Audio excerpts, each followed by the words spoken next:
Film ಚೆನ್ನಾಗಿತ್ತು, ನಿದ್ದೆ ಬಿಟ್ಟು ಇನ್ನೇನು ನೋಡಲೇ ಇಲ್ಲ. ಇಷ್ಟ ಆಯ್ತಾ? ಒಳ್ಳೆ NTR ಅಲ್ವಾ ಡಬ್ಬಿಂಗ್ ಮಾಡೋದು, ಒಳ್ಳೆ ವಾಯ್ಸ್ ಇದೆ. ಬಂದು ಎಲ್ಲ ಕನ್ನಡದಲ್ಲೇ ನೋಡ್ಬೋದು ಮೂವಿ. ಚೆನ್ನಾಗಿದೆ.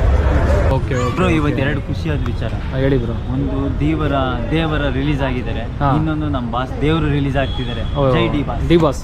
Okay okay okay, thank you bro. Thank you. Voicing dubbing ಎಲ್ಲ ಚೆನ್ನಾಗಿದೆ.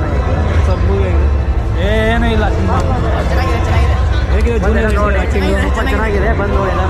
ವಿಶೇಷ ಏನಪ್ಪ ಅಂದರೆ ಬೆಂಗಳೂರಲ್ಲಿ ಒಂದು 10 ಥಿಯೇಟ್ರಲ್ಲಿ ಬೆಳಗಿನ ಜಾವ 4 ಗಂಟೆ ಶೋ ಕೊಟ್ಟಿದ್ದಾರೆ ಗುರು. ಮಾಲ್ಗಳಲ್ಲೂ ಅಷ್ಟೇ. ಸೊ ಬೇರೆ ಭಾಷೆನ ಜನ ಎಷ್ಟು ಚೆನ್ನಾಗಿ ನೋಡ್ತಾ ಇರೋದಕ್ಕೆ ಇದೊಂದು ಸಾಕ್ಷಿ. ಬಟ್ ಒಳ್ಳೇದಾಗಲಿ. ಅವರು ಕನ್ನಡನ ತುಂಬ ಚೆನ್ನಾಗಿ ಮಾತಾಡ್ತಾರೆ. ಅಪ್ಪು ಫ್ರೆಂಡು, ಇವಾಗ ದೇವರು ಕೊಟ್ಟ ಫ್ರೆಂಡ್ ಅಂತ ರಿಷಬ್ ಶೆಟ್ಟಿ ಅವ್ರಿಗೂ ಹೇಳಿದ್ದಾರೆ. ಕನ್ನಡ ವರ್ಷನ್ ಆಗಿದೆ. ಕನ್ನಡ ವರ್ಷನ್ ಸೂಪರ್ ಆಗಿ ಮಾಡಿದ್ದಾರೆ, ನಿಮ್ಗೆ ಅನ್ಸೋದೇ ಇಲ್ಲ ಇದು ಕನ್ನಡ ಫಿಲ್ಮ್ ತೆಲುಗು ಫಿಲ್ಮ್ ಅಂತ. ಹೊಸಬನ್ ಬಂದು ನೋಡಿದ್ರೆ ಇದು ಕನ್ನಡ ಫಿಲ್ಮೇ ಅಂತಾನೆ